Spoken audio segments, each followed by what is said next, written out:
Good morning, students. In the last few online classes, I have discussed about electric flux, then Gauss's theorem and all.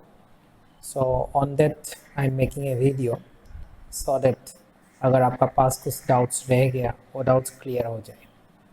ठीक है? So I'm starting with electric flux. Or first of all, let me call electric lines of forces. Electric lines of forces. Okay, तो you are class 12 pass students, you know आप लोगों को पता है electric lines of forces क्या होते हैं. कोई बात नहीं, अगर हम इलेक्ट्रिक लाइन्स ऑफ फोर्स एक पार्टिकुलर लाइन्स ऑफ फोर्स हम इस तरह से ड्रॉ करते हैं तो हम जानते हैं किसी एक पार्टिकुलर पॉइंट में ओके अगर हम एक टेंजेंट ड्रॉ करें तो this particular tangent gives the direction of electric field at that particular. इस पॉइंट में इलेक्ट्रिक फील्ड का डायरेक्शन ये टेंजेंट देगा. So basically electric lines of forces क्या होते हैं? ये डिस्क्रीट लाइन्स होते हैं starting from positive charge okay which finishes of at the negative charge. कहाँ से शुरू होते हैं? पॉजिटिव से शुरू होते हैं. कहाँ खत्म होते हैं? नेगेटिव चार्ज में खत्म होते हैं. These are not continuous loop. These are not continuous loop, unlike magnetic lines of forces. Magnetic lines of forces क्या होते थे? Okay, starting from the north pole, okay, enters at the south pole. Again, within it goes from south to north. तो ये closed loop है, इसका कोई starting point नहीं है, end point नहीं है. लेकिन अगर बाहर से देखोगे it appears to be coming out from the north pole, enters at the south pole. लेकिन अंदर भी एक continuous loop है. Okay, but electric lines of forces are discrete, going from one point to the other point. So Ray's definition of electric and magnetics are same, क्योंकि किसी भी point पर electric field का डायरेक्शन कैसे मिलेगा?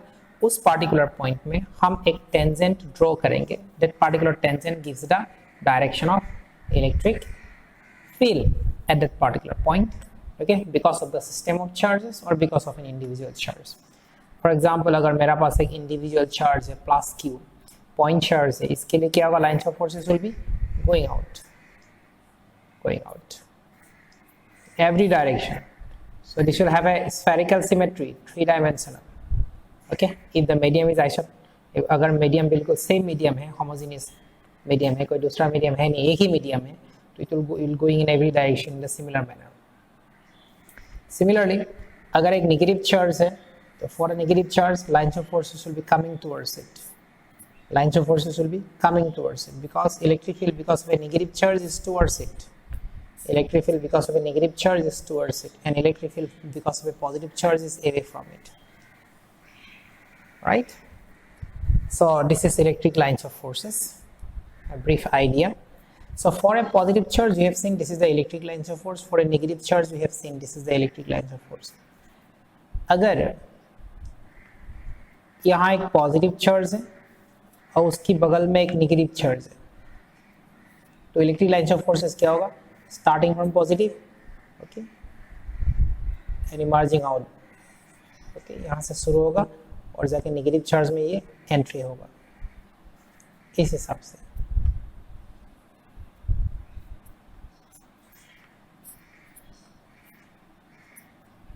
इसमें खास बात यह है कि जितना लाइन्स ऑफ फोर्स दोनों इक्वल इन मैग्नीट्यूड तो इससे जितना लाइन्स ऑफ फोर्स निकलेगा उसमें उतना ही लाइन्स ऑफ फोर्स एंट्री होगा. सो this is because of A positive and negative charge. अगर मैं दोनों चार्ज को पॉजिटिव बनाऊं प्लस क्यू, यहाँ पर भी क्या है प्लस क्यू, तो क्या होगा? lines of forces will go from here and enter here? No sir, exactly at the middle point electric field will become zero. There will be a neutral point, null point. ठीक है, इसमें दोनों electric field equal and opposite होगा, cancel हो जाएगा. So they are going to repel, one charge will repel the other. How to denote it? Okay, if I imagine a dotted line, then they are going to repel each other like this.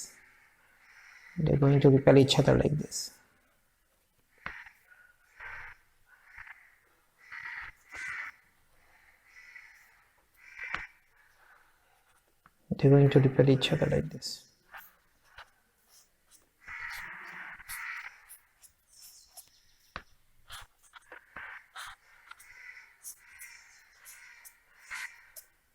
This is going to be the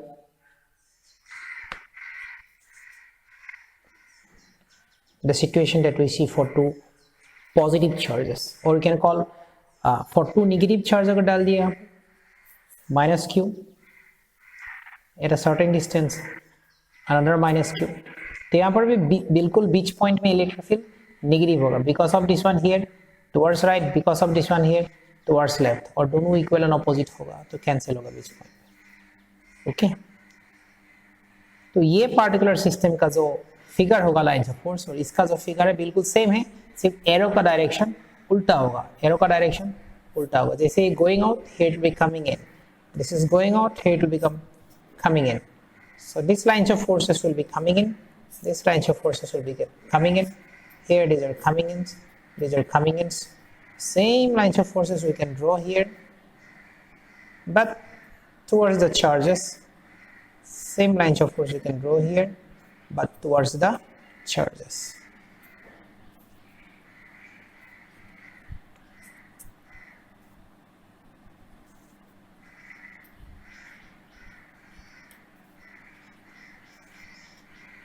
Okay, this is the distribution of charges, electric lines of forces for two negative charges. This is positive negative, positive positive, negative positive. Agar the two charges are not of equal magnitude, one is q1 and the other is minus q2. One is q1 and the other is what? Minus q2. तो ये situation में and q1 is suppose greater than q2, ये situation में lines of force कैसे लगेगा देख लेंगे. One is going straight, next one going out, देख रहे हो, नेक्स्ट वन गोइंग आउट, इस तरह से होगा. यहां से जाके इस तरह से एंट्री करेगा.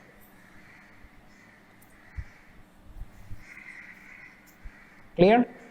सो इसमें कितना हो गया lines of force? 1 2 3 4 5 6 7, for example 8 9 10 lines of forces are entering. इसमें कितना हो गया? How many lines of forces are going out? 1 2 3 4 5 6 7 8 9 10 11 12. इसका मतलब इसमें जितना lines of forces होगा, this should be greater than the number of lines of forces associated with them, because Q1 is greater than Q2. Okay, so इसमें छोटा सा सवाल I can ask you, small. Okay, there is a charge Q1 and there is a charge Q2, and the lines of forces between them is drawn like this. Lines of forces between them is drawn like this.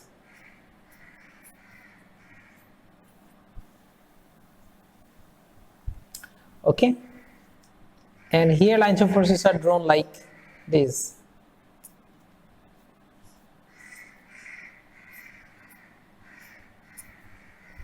We have to find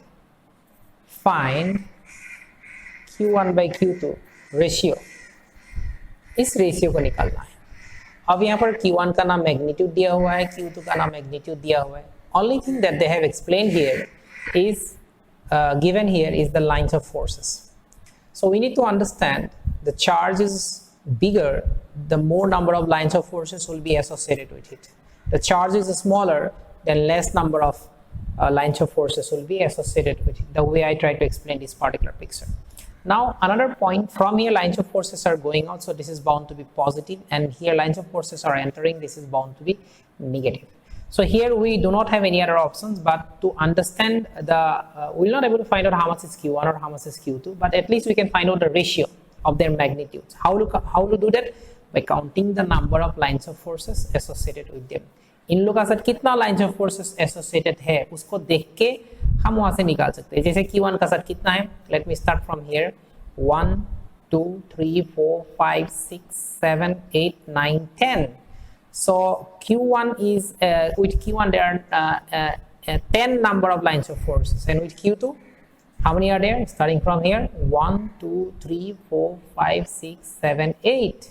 So here how many are there? 8. Here how many are there? 10. So Q1 by Q2, Q1 by Q2, we can write minus. Why minus? Because this is negative.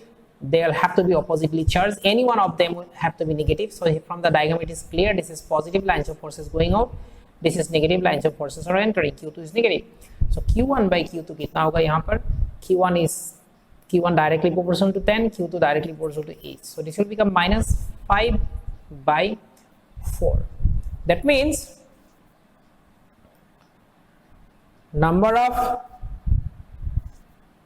lines of forces is directly proportional to the magnitude of charge. Okay, charge जितना ज़्यादा होगा, number of lines of force उतना ही ज़्यादा होगा. ठीक है? So this is something about electric lines of forces.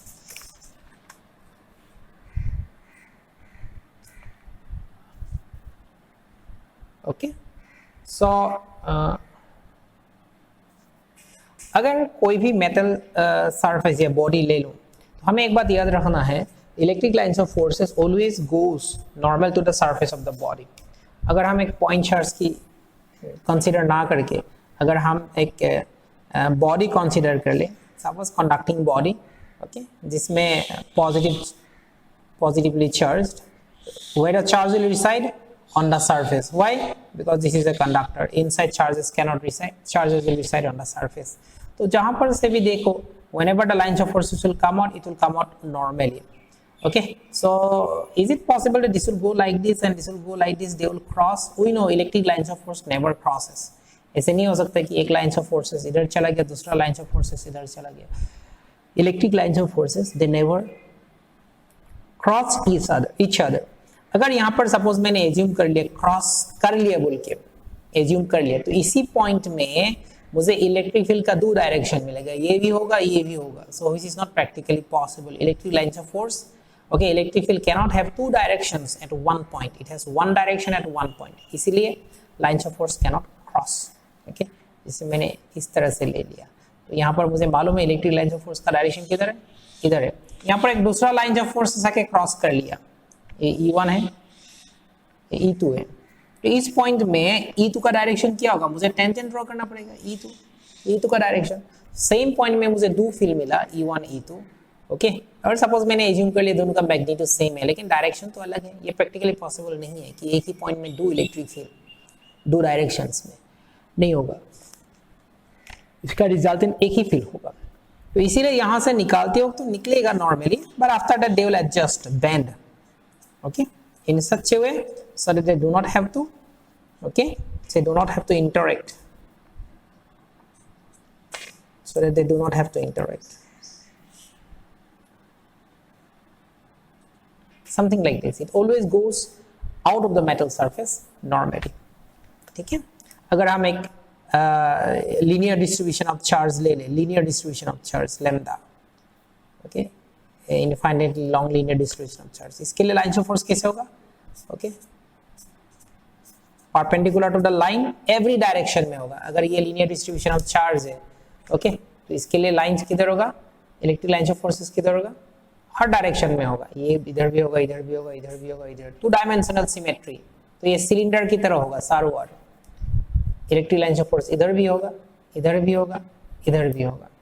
Okay, so it is going right, going left, coming up, going in different directions, going into the plane, but it should be normal to the linear distribution of charge.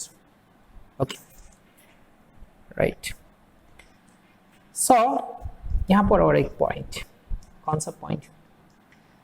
When electric lines of forces will be equally spaced and parallel to each other, then we understand this represents uniform electric field. ये electric field क्या होगा, uniform होगा.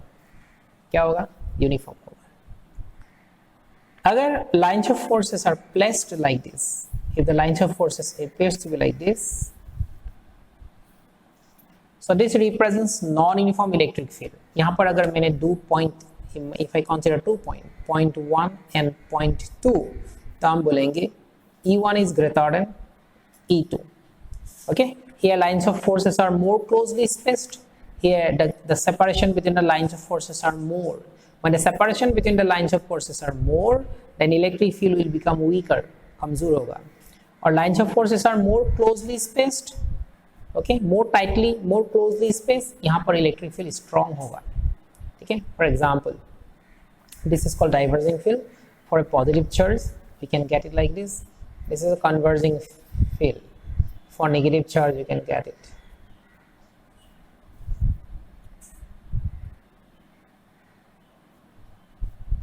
This point is 1.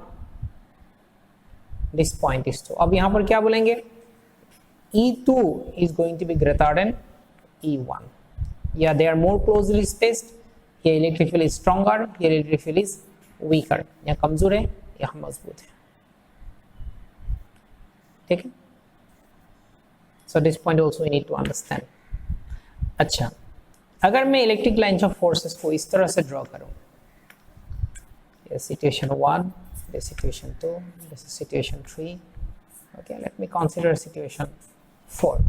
If I consider the lines of forces like this, तो क्या होगा? Does it represent uniform electric field? बिल्कुल equally spaced.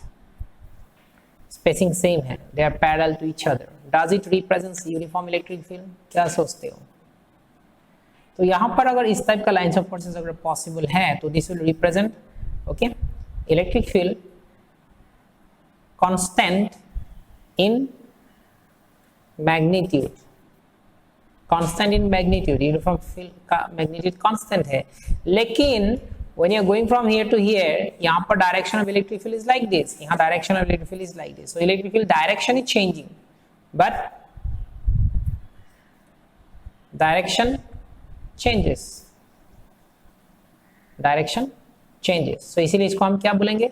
Non-uniform electric field. क्या बोलेंगे? Non-uniform electric field. Non-uniform electric field. Electric field यहाँ पर constant नहीं है, नॉन यूनिफॉर्म इलेक्ट्रिक फील्ड. ठीक है. सो इस बात की हम थोड़ा ख्याल रखेंगे, राइट. तो इसी हिसाब से यहाँ पर एक अगर पॉजिटिव चार्ज है, एक नेगेटिव चार्ज है और एक पॉजिटिव चार्ज है, लाइन्स ऑफ फोर्स देखने में कैसा होगा? ओके, आप ड्रॉ करके मुझे बताना. ओके, ये तो हमें मालूम है डायरेक्टली जाएगा, ये डायरेक्टली एंट्री होगा. ओके, तो क्या होगा? इस तरह से बिल्कुल यूनिफॉर्म होगा या नहीं होगा? ओके, इस तरह से यहां से भी आएगा, राइट. 3, लेकिन इसका साथ कितना हो गया? 6 हो गया. ओ, इसका मतलब क्या है? इसका मैग्नीट्यूड इसका डबल है क्या? सोचो थोड़ा अच्छी तरह से.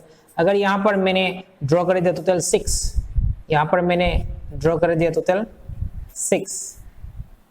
अच्छा, कुछ बन सकता है इसी तरह से ना. अच्छा, कोशिश करके देखना. यहाँ पर कितना हो गया? 6. यहाँ पर कितना हो गया? 6. अच्छा, ये दोनों कहाँ जाएगा? यहाँ एंट्री नहीं होगा क्या?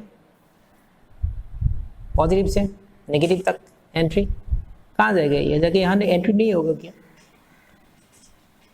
इसका साथ 6 है, इसका साथ 6 है, इसका साथ 6. अब तो मैंने इसको बना दिया इस तरह से, लेकिन एक्चुअली कैसा होगा इसको थोड़ा ध्यान का साथ देखना. ठीक है. For this particular system of charge, how the lines of forces will look like. Okay, let me go to the definition of electric flux. Electric flux का डेफिनेशन जाते हैं.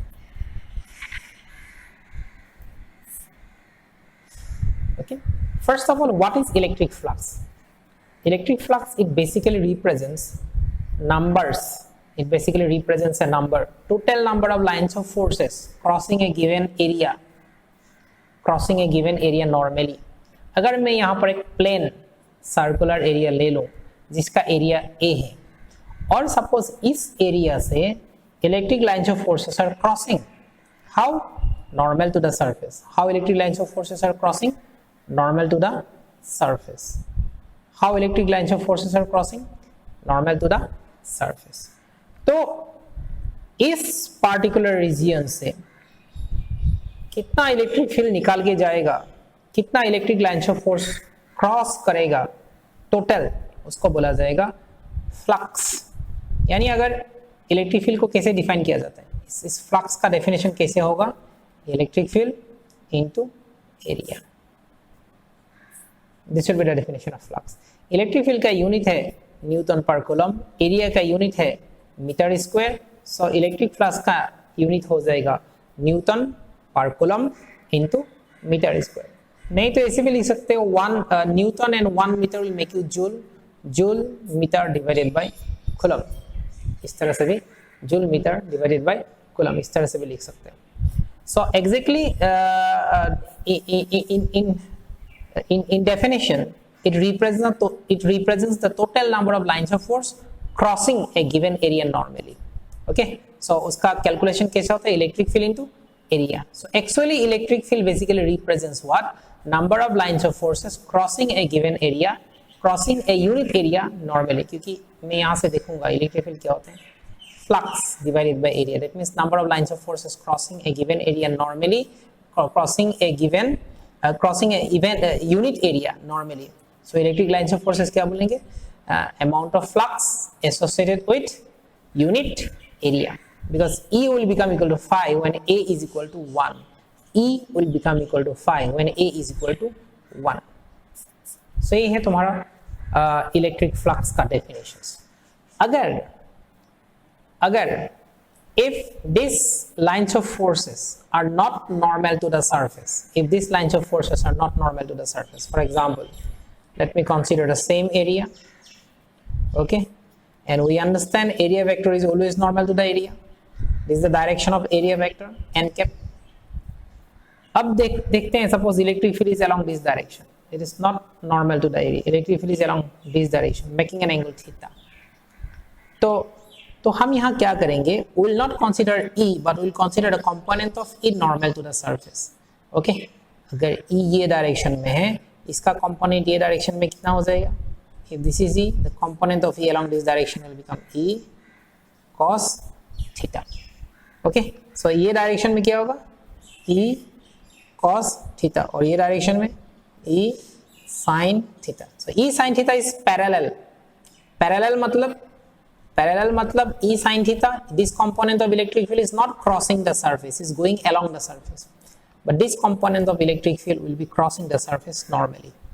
तो फ्लक्स का डेफिनेशन में कौन आएगा, number of lines of forces crossing A given area normally, यानी normal component आएगा। कैसे लिखेंगे हम, E cos theta, E की जगह में क्या लिखेंगे, E cos theta into area. So E is a vector, A is a vector and theta is the angle between E and A. So हम इसको कैसे लिख सकते हैं, E bar dot A bar. So this is the definition of electric flux, E bar dot A bar. Okay, so electric flux का एक definition हमें मिल गया, E bar dot A bar.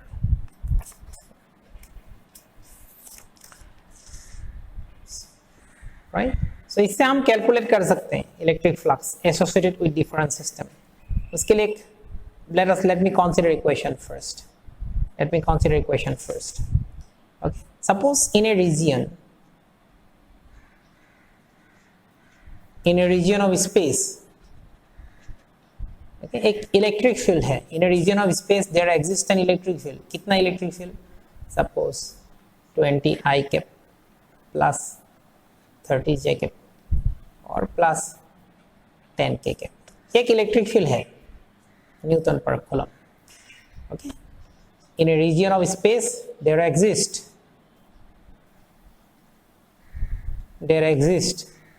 N electric field. Find electric flux associated with an area of 15 meter square lying on XY plane. Okay, तो इसमें flux कैसे calculate करेंगे, हमें definition मालूम है ई बार डॉट ए बार। अब ई बार का वैल्यू भी मालूम है 20 आई कैप 30 जे कैप प्लस 10 के कैप डॉट एरिया वेक्टर क्या होगा, एरिया का मैग्नीट्यूड भी मालूम है 15, डायरेक्शन क्या होगा एक्स वाई प्लेन। अगर मैं ये कहूँ इसको, जैसे मैं इसको कह, let me call it as this is the area, this is the x axis, this is the y axis, then area vector का डायरेक्शन हमेशा नॉर्मल टू द एरिया होते हैं। नॉर्मल मतलब अलोंग जेड एक्सिस, नॉर्मल मतलब along z axis. Okay, अगर मैं area को इस तरह से कंसीडर करूं, इसका एरिया वेक्टर किधर होगा नॉर्मल। अगर ये एक्स कंपोनेंट है, ये वाई कंपोनेंट है, then direction of area vector will be along okay Z axis, that is K cap. So this is 15 dot product 15 k cap. Be careful with the sign dot product 15 k cap. Now I dot k 0, j dot k 0, k dot k 1, k dot k 1. So 10 and 15 कितना हो गया 150. Okay, ये अगर magnetic flux होता unit weber होता, अब ये newton और coulomb into metre square. This is the flux associated with that particular area. ठीक है, सो यहाँ पर एक चीज को याद रखना है कि it should be the number of lines of forces crossing the area. इसीलिए अगर if I consider a surface like this, if I consider a surface like this, okay, this is x axis, that is y axis, this is z axis, ये surface है। if I consider there exists an electric field E bar को ले लेते हैं 3i cap plus 2i j cap। तो इस area का sir flux कितना होगा, अगर मैं x component लूँ, the x component is along x axis, so this is along the surface। अगर मैं y component लूँ, y component is going along y axis, this is also parallel to the surface, so none of this electric field is crossing the surface, it is none of the electric field is crossing this surface, both are going along the surface, so this electric field is parallel to the surface, it is not crossing the surface, so in this situation flux will become equal to 0। Okay, इसीलिए अगर कोई भी एक surface जो हम लोगों ने पहले कंसीडर किया था इस तरह से कंसीडर कर लेंगे और बोलेंगे the electric field is like this. Okay, तो हम इलेक्ट्रिक फील्ड, इसमें electric field will be in the direction of the electric field is along the surface and the area vector is normal to the surface. ठीक है, तो दोनों के बीच में angle कितना होगा 90 डिग्री हो गया। तो इसमें अगर हम फ्लक्स निकालेंगे इलेक्ट्रिक फील्ड, अगर मैं ई बार डॉट ए बार भी करूँ तो क्या होगा 0 होगा। Mathematically I can show it like this, नहीं तो हम ऐसे भी बोल सकते हैं the lines of forces are parallel to the surface, it is not crossing the surface, so flux is going to be equal to 0। ठीक है, so this situations we have to understand. Okay, so let us calculate flux associated, for example now let me take a situation, say hollow cylindrical surface, let me consider a hollow cylindrical surface, okay. और यहाँ पर suppose the axis is along x axis, along what axis, x axis, and there exists an electric field along x axis, how much is E bar, suppose E naught I cap। अब ये दोनों side में open है, ये होलो है, hollow cylinder, hollow cylinder, तो इसमें flux कितना होगा, flux with the this curved surface, curved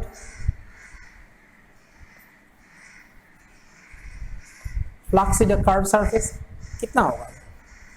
Okay, so electric field is along the x-axis. So if it is along the x-axis, then this curved surface is also along the x-axis. So none of these electric lines of forces will be crossing the curved surface, but it will become parallel to the curved surface. So ये situation में भी तुम्हारा क्या होगा, electric flux कितना हो जाएगा, 0 हो जाएगा। Okay, तो वहाँ पर हम अगर cylindrical surface को consider करें, सिलेंड्रिकल सरफेस को कंसीडर करें, ओके, यहाँ पर किसी भी पॉइंट पर मुझे एरिया वेक्टर लेना है तो always will be normal to the surface, normal to the surface will be on the अगर ये x एक्सिस है, अगर x एक्सिस है, area vector will be in the YZ plane. Okay, ये x है, ये y है, तो ये कौन सा होगा, ये वाला एक्सिस क्या होगा, वर्टिकली अपवर्ड क्या होगा, z एक्सिस होगा। z axis will become vertically upward. अगर z एक्सिस वर्टिकली अपवर्ड है तो तुम्हारा एरिया वेक्टर क्या होगा, normal to the area. Normal to the area means will be on the y this particular plane will become what plane, this particular plane will become yz plane. This is xy plane perpendicular to it, yz plane along this direction. Okay, so area vector will be along yz plane and electric vector is along x axis. They are always perpendicular to each other.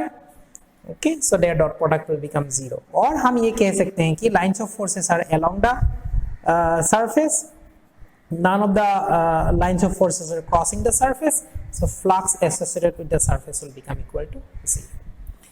इसी cylindrical surface को अगर आप close बनाओगे, if you close the cylindrical surface, closed cylinder,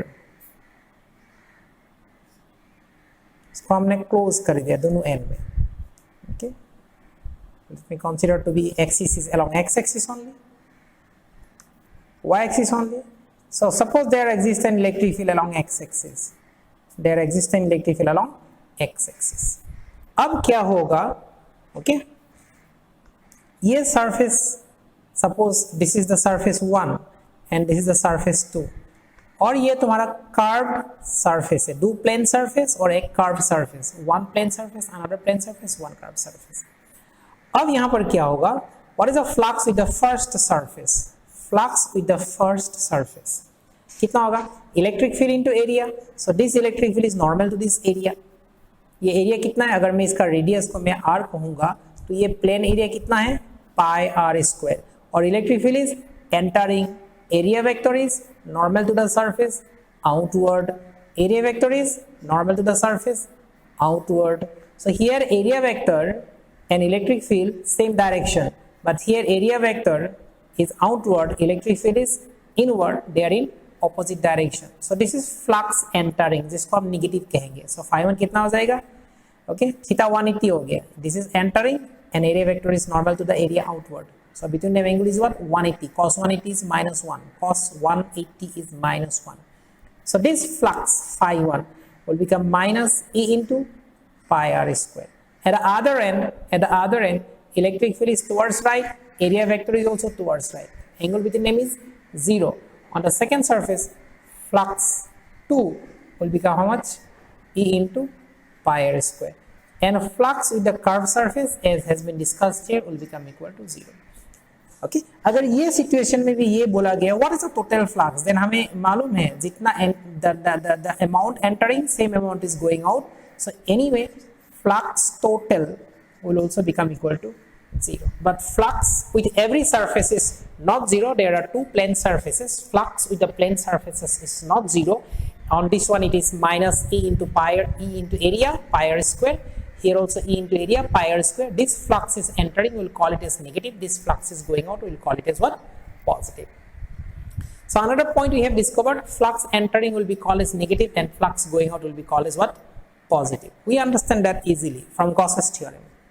We'll understand easily from Gauss's theorem. Okay? So किसी भी surface में flux entering को हम बोलेंगे, okay, negative, और flux going out को क्या बोलेंगे? Positive. जैसे हम अगर Gauss's theorem में जाए, okay, let me quickly bring the idea of Gauss's theorem. I'll go to that again. G. Gauss's theorem. Gauss's theorem में क्या होता है? Closed surface होते हैं. This is what surface? Closed. Closed surface. इसके अंदर मैं एक positive charge रखूंगा, plus Q. So because of this positive charge, fluxes will be going out. So what will be the total flux? 1 by epsilon naught times charge enclosed. What is a charge enclosed? Q. The flux is what? Outward flux. क्या निकल गया? Positive. Okay. If I consider another closed surface and I'm putting a minus Q here, the lines of forces will be coming in. Lines of forces will be coming in. अब ये situation में flux क्या होगा? 1 by epsilon naught times the total charge enclosed by this closed surface. वो कितना है? Minus Q है. तो flux क्या बन गया? Minus Q by epsilon naught. Flux is what? Negative for what? So this flux is what? Inward. So if the flux is inward into the surface, okay, then it is negative. लेकिन ये okay. Another point we have seen here, for a closed surface, okay, having charges inside, net flux is independent of the area. Net flux is independent of area. अगर मैं छोटा area ना लेके मैं एक बड़ा सा एरिया ले लूँ, ओके, चार्ज कितना है अंदर? Minus Q. फ्लक्स कितना होगा? सेम फ्लक्स, यही वाला होगा. ओके, सो किसी भी क्लोज्ड सरफेस के लिए, ओपन सरफेस के लिए नहीं है. ओपन सरफेस के लिए हम यही वाला फॉर्मूला यूज करेंगे. ओके, यही वाला फॉर्मूला यूज करेंगे. इलेक्ट्रिक फील्ड भी है, एरिया भी है. एरिया जितना ज़्यादा होगा उतना ज़्यादा इलेक्ट्रिक फील्ड होगा, उतना ज़्यादा इलेक्ट्रिक फ्लक्स होगा. एरिया जितना ज़्यादा होगा उतना ज़्यादा लाइन्स ऑफ फोर्सेस क्रॉस करेगा, तो उतना ज़्यादा फ्लक्स होगा. ओके, सो क्लोज सरफेस और ओपन सरफेस के बीच में ये फर्क है, इसको तुम्हें याद रखना है अच्छी तरह से. A few more situations. Few more situations, right? जैसे सपोज एक स्फीयर है,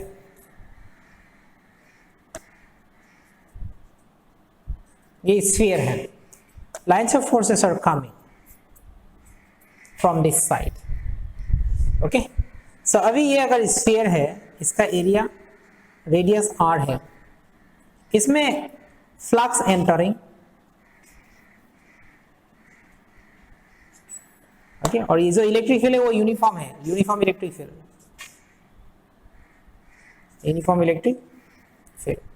इसमें flux entering, flux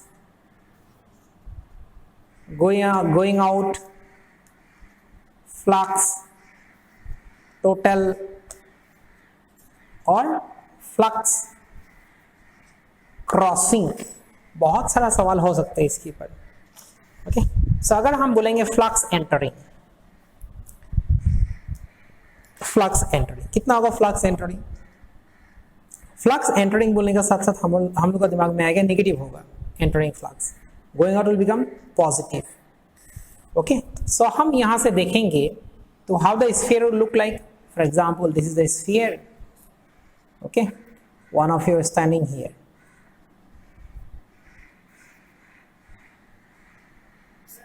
And watching. This is your line of sight. ये डायरेक्शन में तुम देख रहे हो. So lines of force, electric lines of forces are going in the same direction. This is also your line of sight. How the sphere will look like? How the sphere will appear to you? Sir, the sphere will look like the way we see the moon up in the sky.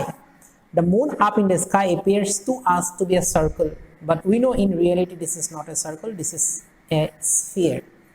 Okay, so इसीलिए तुम्हारा जो आदमी यहाँ पर खड़ा है, the student who is standing here, for him it will appear to be a circle like this. It will appear to be a circle, though it is not a circle, but this is going to be a sphere. तो देखने में क्या लगेगा? जैसे हम चंद्रमा को देखते हैं, चंद्रमा. ओके, तो चंद्रमा देखने में कैसे लगता है? The moon appears to be a circle. So for this person also, from his line of sight, the sphere will appear to be a circle. So through that circle, lines of forces are crossing normally. Through that circle, okay, lines of forces are crossing normally. तो कितना हो जाएगा? Flux entering, flux entering हो जाएगा electric field into area, but the area will appear to be, but do not put the area of a sphere 4 pi r square, but it will become a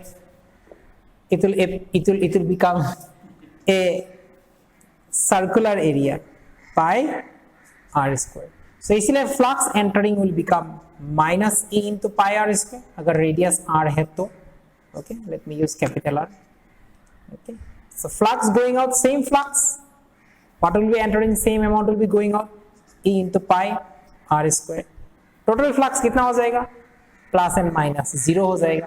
अब यहाँ पर एक situation है, how much flux this particular person will see the crossing, will see the crossing the sphere.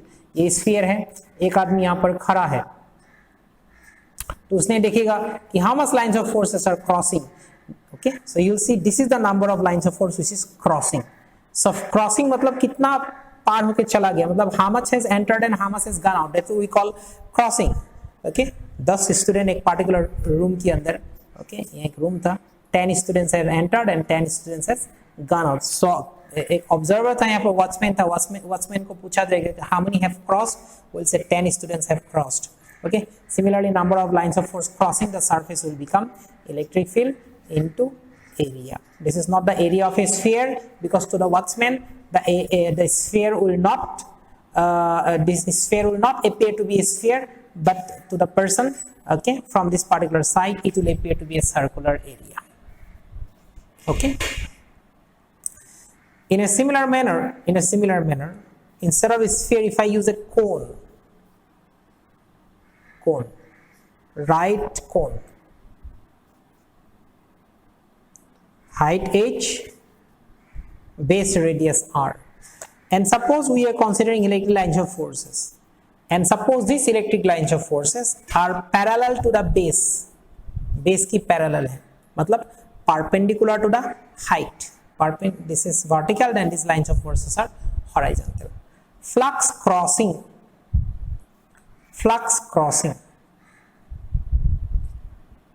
कितना होगा? Flux जितना enter होगा उतना ही फ्लक्स बाहर निकल के जाएगा.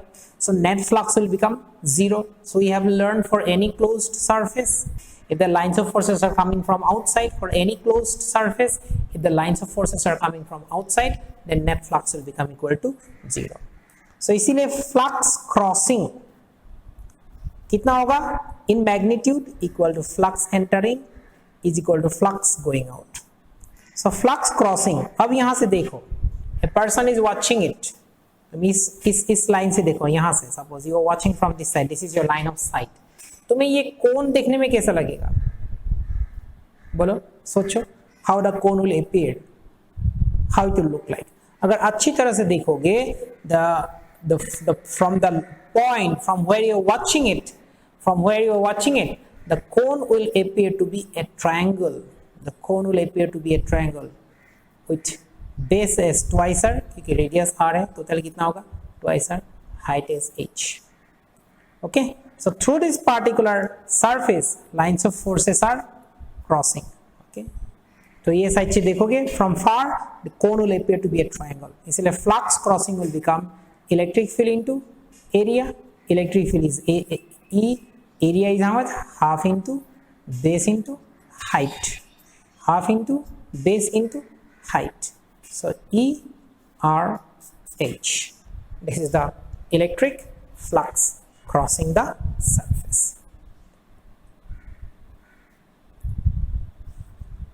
Okay, this is the electric flux crossing the surface. So if the surface is irregular, suppose we have got a irregular surface, हम इसका सब फ्लक्स कैसे निकालेंगे? इरेगुलर सरफेस है तो हम क्या करेंगे, वहां से एक स्मॉल एरिया कंसीडर कर लेंगे. ओके, क्योंकि surface is up and down, अगर वहां से हम स्मॉल एरिया कंसीडर करेंगे, the small area will appear to be almost plane, क्योंकि ये सपोज एक पार्टिकुलर लाइन है, ये सर्कुलर लाइन है. ओके, मैं यहाँ से एक छोटा सा, ये एक सर्कुलर लाइन है, आर्क है, मैं यहाँ से एक छोटा सा एलिमेंट उठा के लेके जाऊं, then this element will appear to be almost straight. Similarly, ये surface up and down है, uneven surface है, irregular surface है, वहां से मैं एक छोटा सा एरिया कंसीडर करूंगा, तो that particular small area will appear to be almost plane surface. अगर ये छोटा सा plane surface है जिसका एरिया है suppose ds bar, area vector कितना है? ds bar. यहाँ पर suppose direction of electric field is like this, and angle between them is suppose theta. Then the flux associated with this small portion will be given as E bar dot ds bar. So therefore अगर हमें total flux निकालना है तो क्या हो जाएगा? Integration E bar dot ds bar. Total flux निकालना है मतलब यहाँ पर जितना पॉसिबल एलिमेंट्स हैं, स्मॉल एलिमेंट्स हमें कंसीडर करना पड़ेगा, और हर एलिमेंट का साथ कितना फ्लक्स है वो हमें देखना पड़ेगा, और total flux is nothing but sum of all those fluxes, और यहाँ पर समेशन क्या होगा? कंटीन्यूअस है, इसलिए क्या होगा? इंटीग्रेशन होगा. ओके, क्योंकि how many elements are there, we will not able to say how many elements, many elements are there. क्योंकि element is only we understand small means how much it is not defined, small बस. Okay, so इसीलिए अगर ये surface अगर closed है, ये तुम्हारा flux का टोटल फ्लक्स कितना है, ई बार डॉट डी एस बार। इसको अगर मैं यहाँ पर एक सर्कल लगा दूं तो क्या बोला जाएगा, इसको सरफेस को क्या बोला जाएगा, क्लोज्ड सरफेस। जैसे यहाँ पर एक क्लोज्ड सरफेस है, ये क्लोज्ड सरफेस है, ओके बिल्कुल, like a balloon, like a football, okay, like a sphere, like a cube, like this cone. These are all closed surfaces. So total flux associated with the closed surfaces will be expressed like this. Yani this will be called as surface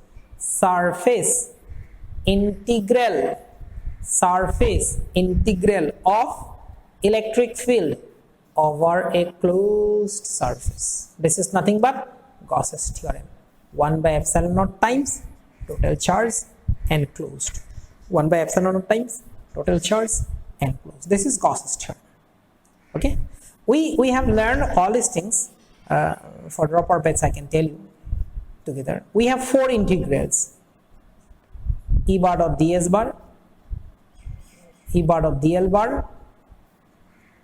B bar dot ds bar and B bar dot dl bar. अगर मैं इसको close कर दूं, अगर मैं इसको close integral बना दूं, क्या बनेगा, line integral of magnetic field over A close loop. क्या है ये, ampere circular law. Surface integral of magnetic field over A close surface, क्या है, गॉसेस थ्योरम इन मैग्नेटिज्म। ये क्या है, दोबारा कहता हूँ, ओके, ये क्या है, integration B bar dot dl bar. So line, dl is a line integral of magnetic field over a closed loop, surface integral of magnetic field over a closed surface, line integral of electric field over a closed loop, surface integral of electric field over a closed surface. This is Gauss's theorem in electrostatics, Gauss's theorem in magnetism, this is Ampere's circular law, okay। और ये कौन सा है, induced EMF, electromagnetic inductions, Faraday's second law, ठीक है। Okay, so we have got a new relations for Gauss's theorem. Integration E bar of ds bar is 1 by epsilon times the total charge enclosed. Okay, so यहाँ से थोड़ा आगे जाते हैं Gauss's theorem के ऊपर. We need to talk a little bit about Gauss's theorem. Okay, so हमने देखा Gauss's theorem में if I am putting charge q1, q2, so flux कितना होगा, 1 by epsilon times charge enclosed. Charge enclosed मतलब q1 plus q2, that is all, q1 plus q2.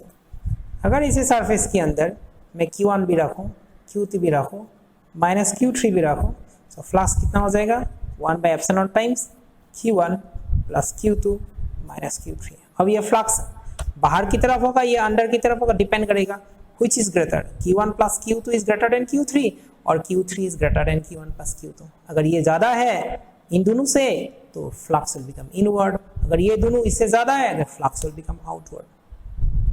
अभी इसके अंदर अगर मैं एक इलेक्ट्रिक डाइपोल डाल दूँ minus q and plus q, flux कितना होगा, flux will become equal to 0. 1 by epsilon naught times total charge enclosed. Clear, तो इसमें ये देखना है, this is the reason, okay, flux कितना होगा, अगर मैं इसको दिखाऊंगा E bar dot D S bar is equal to, in this situation it is equal to 0. This is the reason why flux magnetic with a closed surface, this is closed surface not open surface, open surface के साथ 0 नहीं भी हो सकता है, लेकिन magnetic flux with a closed surface is always equal to 0. Can you tell me why? Because if you consider a closed surface and if you want to put a magnet inside, you cannot put a single north pole or you cannot put a single south pole, because हम जानते हैं, क्या जानते हैं sir, ये south है north है, मैं एक काम करता हूँ इसको डिवाइड कर देता हूँ, तो क्या होगा सर, ये मुझे एक साउथ पोल मिल गया, ये क्या हो गया सर, ये मुझे एक नॉर्थ पोल मिल गया, ये सही है क्या सर, नहीं हो सकता, मैं इसको काटूंगा तो ये साउथ है, ये नॉर्थ है, ये नॉर्थ है, ये साउथ बन जाएगा. ये हमेशा exist in the form of dipoles, हमेशा डाइपोल होते हैं. ओके, डाइपोल होता है. डाइपोल का मतलब जितना लाइंस ऑफ फोर्सेस निकल के जाएगा उतना ही लाइंस ऑफ फोर्सेस क्या होगा, एंट्री होगा, यानी going out is positive, entering is negative, तो दैट इज व्हाट, 0. सो इसीलिए गॉसेस थ्योरम इन मैग्नेटिज्म, जिसको हम कहते हैं integration, okay, d bar of ds bar over a closed loop, this particular integral is always equal to 0. ये हमेशा क्या होता है, 0 होता है. ओके, तो इसमें से देखो एक फ्लक्स निकालना है. अब हम यहां पर एक सिचुएशन लेते हैं, जैसे एक क्यूब है और एक, लेट मी कंसीडर सिलेंडर.